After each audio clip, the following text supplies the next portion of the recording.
Welcome back and a very good morning to you. This is your daily brief, keeping you up to speed with the number of issues that you need to know. Moments ago, the High Court, led there by Judge Luka Kimaru, has quashed the deportation of Miguna, terming it as null and void with no legal effect. And of course, we're continuing to react to that and just to find out what that means. The government has also been given 7 days not only to deliver Miguna's Kenyan passport, but also explain how they'll deliver Miguna before the court as ordered earlier. So we'll keep you up to speed with that.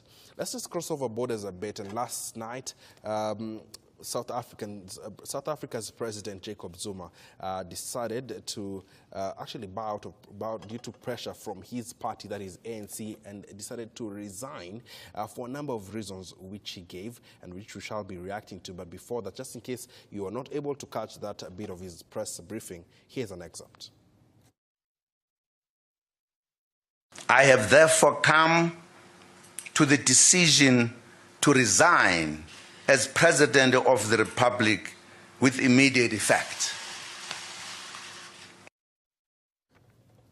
Sorry, we're getting the longer version of that in a bit. We do apologize for that. But shall be listening in. You do remember that Jacob Zuma has been facing quite a number of scandals. Top on the list is on corruption scandals, which I shall be telling you more details on that. But let me just get quick reactions from my panel. Mudera, let me start with you. He's sort of bowing to pressure coming from his political party, ANC, and this is not the very first time that this is happening. In fact, he's a beneficiary of the very same process that took Thabo Mbeki out. Yes, and he was quoted saying that he does not see what he has done wrong. But that's not true. He did not do anything wrong at this time, but he has been involved in mega corruption in South Africa, and he's brought that great nation down, or at least to a point where it's not able to live to its full glory.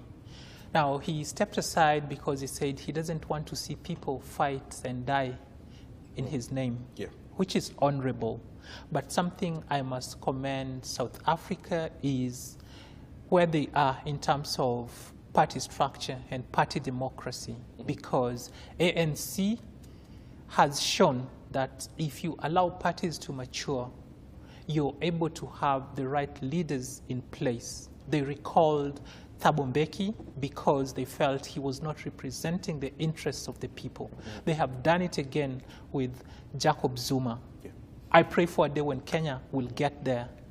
And in part of what he said, Steve, you can react to that, is that he not only doesn't want anyone to lose his life just because he's holding on to power, but he does not want to see the continued division within the political party that has made him who he is today.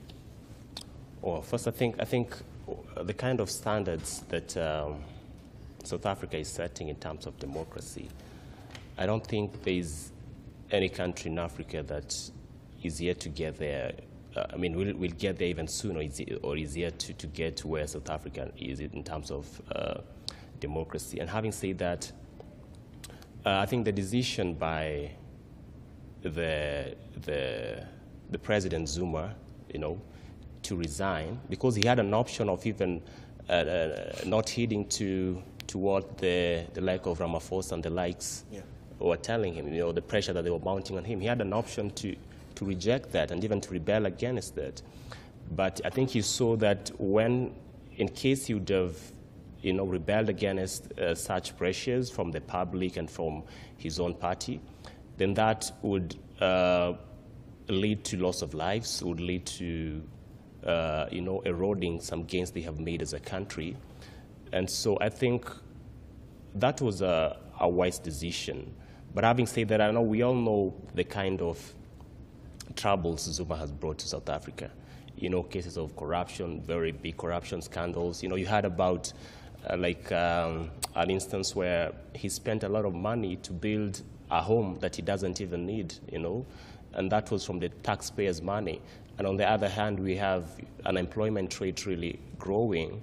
Young people don't have jobs. We're seeing how the state of infrastructure in South Africa was going down, according to a report read by the World Bank, And so his decision, it means means that he's putting the country first and not his own self-interest. And I think this is what needs to be emulated by other African leaders, that when you are in a position like you're a head of state or any other high position in the government, and you have issues that are being, presented against you, it's always good to even step aside. Say in the case of Kenya, when you're a cabinet secretary, step aside, resign, and let investigations be done. And if you're found innocent, you are reinstated. I think this needs to be emulated by our leaders. And I hope other African countries are in a classroom. They're learning what's happening in South Africa. And I hope they're going to implement the learned lessons from what's happening in South Africa in terms of democracy and all. Yeah, now, Dan, before I come to you, I'm going to ask my producer, Chege, to just pull up a tweet by the Twitter handle, that is President of Kenya, the official Twitter Twitter account of the Office of the President of the Republic of Kenya. President Uhuru Kenyatta, through that Twitter handle, also mentioned South Africa's President Jacob Zuma. We shall be reacting to what the President had to say and the kind of relations they had had. Remember, President Uhuru Kenyatta's first trip out of the country after being sworn in was to South Africa, but we'll come to that.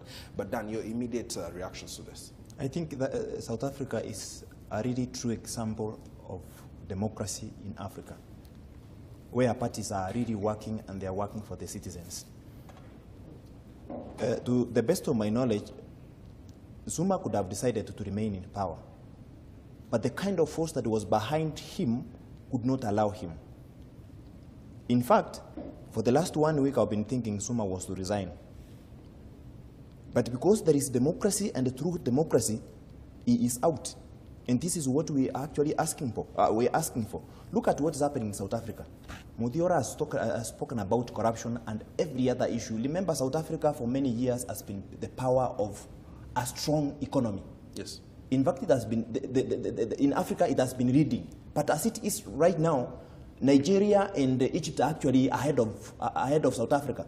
And this is courtesy of poor management as a result of poor leadership. And I'm thinking of a day when we will have such a kind of democracy, so that if you are in leadership and you are not able to deliver, parties can be able to recall you. This is what we're lacking in our country today.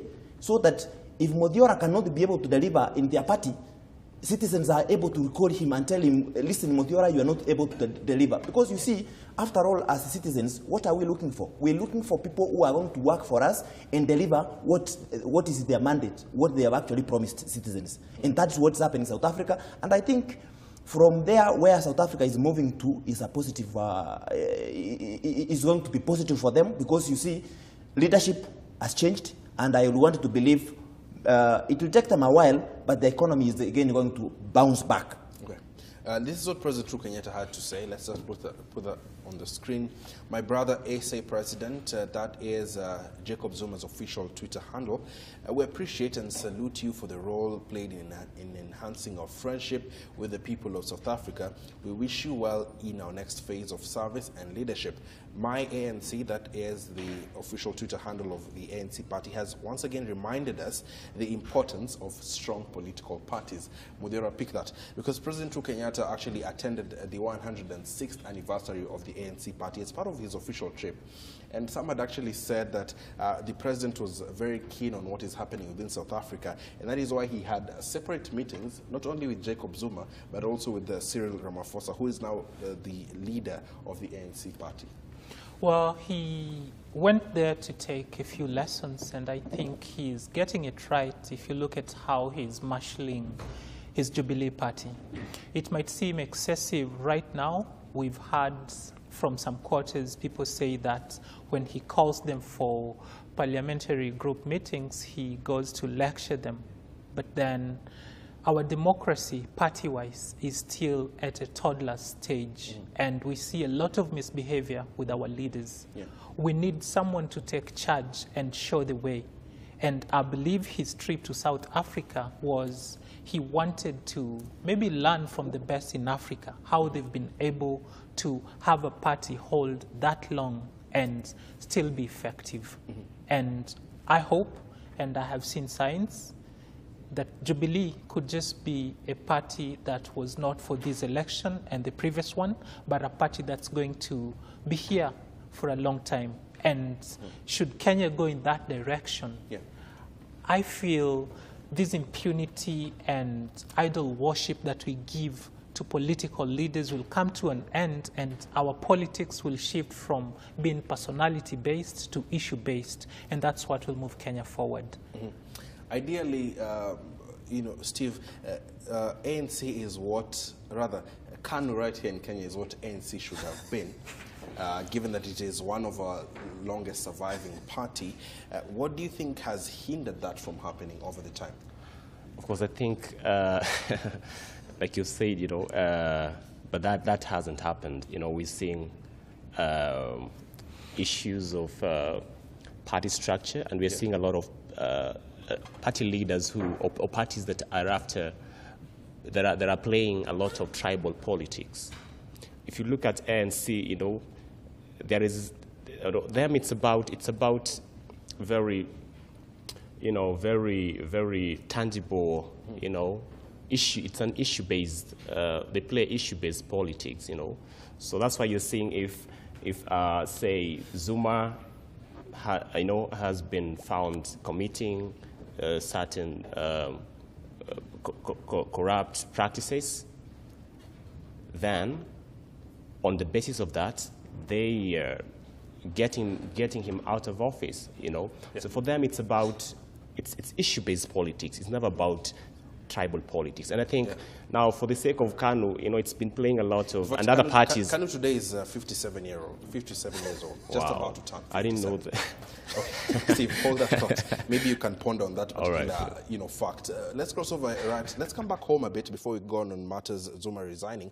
We cross over to the Milimani Law Courts, where we have Franklin Macharia on standby to just give us an in-depth report about Supreme Court. Sorry, to just give us an in-depth report about the ruling on Miguna's deportation being quashed. Franklin, what's the latest on this? Other than what we know, what does this mean, especially for the place of government? And they have been given quite a number of orders. Just take us through.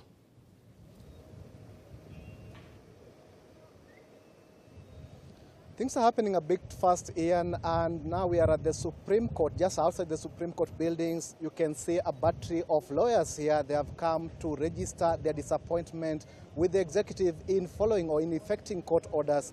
And this, the Miguna case is one of the cases that the lawyers are talking about the executive not honoring court orders. And there are so many lawyers here who have arrived, and I've seen even the lawyers who are representing Miguna in the extradition case.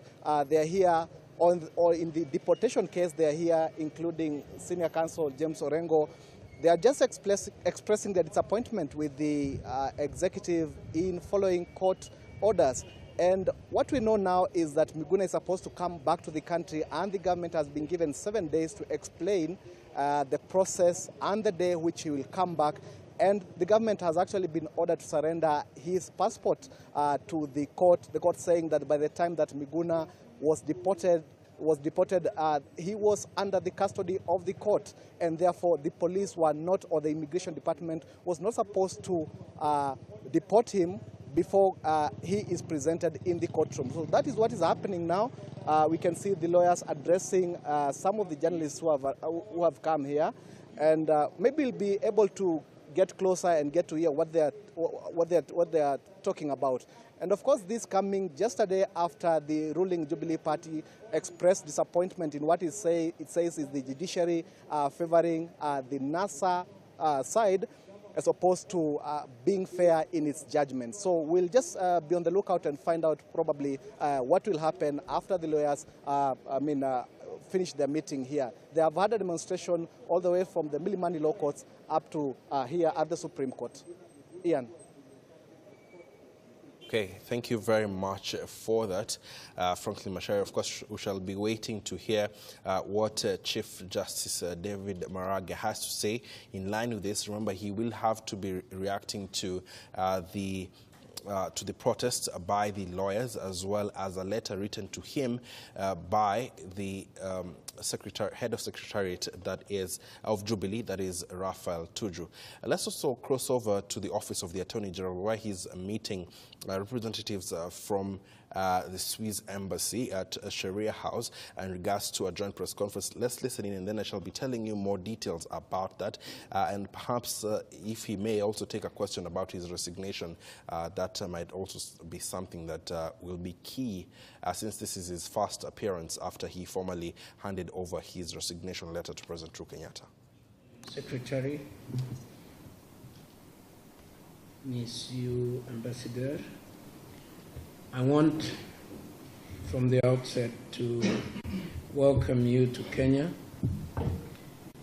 and to wish you a very good stay in our country.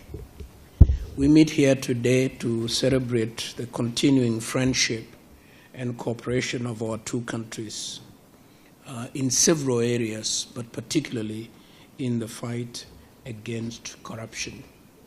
We note that today you will be inaugurating your new embassy in Nairobi, which is testament of the regard for Kenya and an indication that you intend to be our for a long time, and we are very happy about that. Further, Madam Secretary, we recall that we first made a request to you to provide mutual legal assistance to us on the Anglo leasing cases in 2008. You acted promptly. You gave us very critical information and evidence. As a result, only very recently, you have frozen 2.2 in that investigation, and we are deeply grateful for the assistance. We are also happy to note, Madam Secretary, that last year in April, your government and our government signed a memorandum of understanding on MLA, which continues to provide the roadmap to be used in the requests that we send to you and those that you send to us, and it is working very well indeed. We want again, Madam Secretary, to acknowledge the technical assistance you've given to us, particularly in developing the guidelines on the efficient recovery of stolen assets. We welcome the technical support you continue to provide to the anti-corruption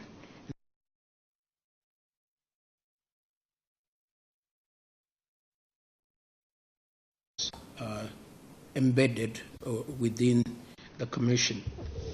Kenya takes her treaty responsibilities under UNCAC very, very seriously, and that is why we have spent a lot of time trying to develop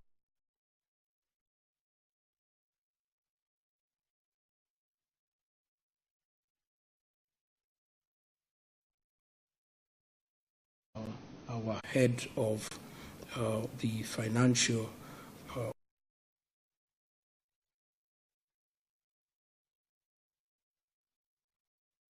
becomes a leading this region for financial transparency in all our economy. We are also very grateful for the support we receive, including particularly from yourself and the IMF, on developing anti-money laundering and counter-financing of terrorism. As you know, Madam Secretary, Kenya is a frontline nation in the fight against terrorism, and we recognize how critical it is to intercept and interrupt finances that are channeled to support terrorism. Here in Kenya, we have signed the Multilateral Convention on Mutual Administrative Assistance in Tax Matters, And again, we are happy for the support that we have received from your government in this regard, and would like again to reiterate Kenya's commitment to run an open economy in which we do not provide any incentive for persons or institutions involved in tax fraud. The government of Kenya will continue to provide the widest possible in criminal investigations, in prosecutions, and judicial proceedings in criminal matters. We are signing with several other countries a mutual legal assistance framework like the one we have executed with you, and we have received a very, very enthusiastic response from several other countries. As you are aware, the document that we shall initialize today is already a three-way agreement.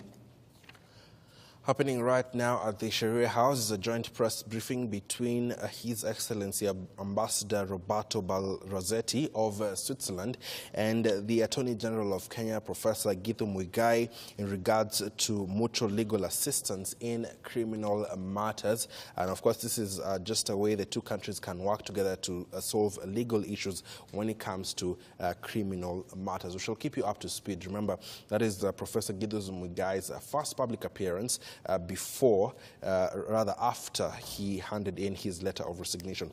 In the meantime, we were reacting to the news that South Africa's President Jacob Zuma bowed to pressure from his political party, that is African National Congress, to resign. And President Uhuru Kenyatta actually spoke about this and said that ANC has once again reminded us the importance of strong political parties. And it is on that note that I'm taking my final comments from my panel, starting from Steve, Dan, and then Mudiora. Yeah, I think like I was mentioning, I think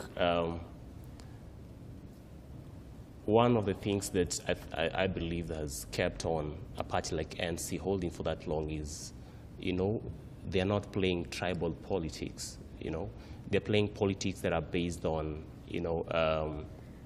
issues. And that's why you see, like I said, we're having a president who's being forced to resign because he is corrupt. And I don't think that is something that can happen in any other country in Africa. So I think that is a leaf we need to borrow as a country and even strengthen the democracy within the political parties we have in the country. Because I know the democracy of a country in the political context starts from, how democratic political parties are. And then it trickles down into the public domain and all that. So I think that is an area, if we are to advance in terms of democracy as a country, I think that's an area that our political parties need to do soul searching and see how best they can strengthen their parties and get rid of this idea of tribal-based politics. Okay, thank you, Steve. Dan. I want to say this: Kenya needs strong institutions. We need strong institutions that can stand at the test of time, institutions that are going to serve this country. Because if we talk of individuals, individuals will come and go, but institutions will always remain. We expect a parliament that is strong, that can be able to stand the test of time, a judiciary that is strong. We expect a presidency that respects the rule of law. That's the only way we can move forward. We expect strong parties. Parties that can be able to record individuals they think that are not serving Kenyans in the right way, not serving individuals. Because currently, as it is, we don't have political parties in this country. What we have is actually tribal outfits. People are trying to call tribal parties. People are calling parties, but in reality, they are tribal outfits which are not going to take us anywhere. And therefore, what I'm requesting, if anybody is listening outside there, we are yearning for strong institutions. Okay, thank you. Mudera, you have a final word.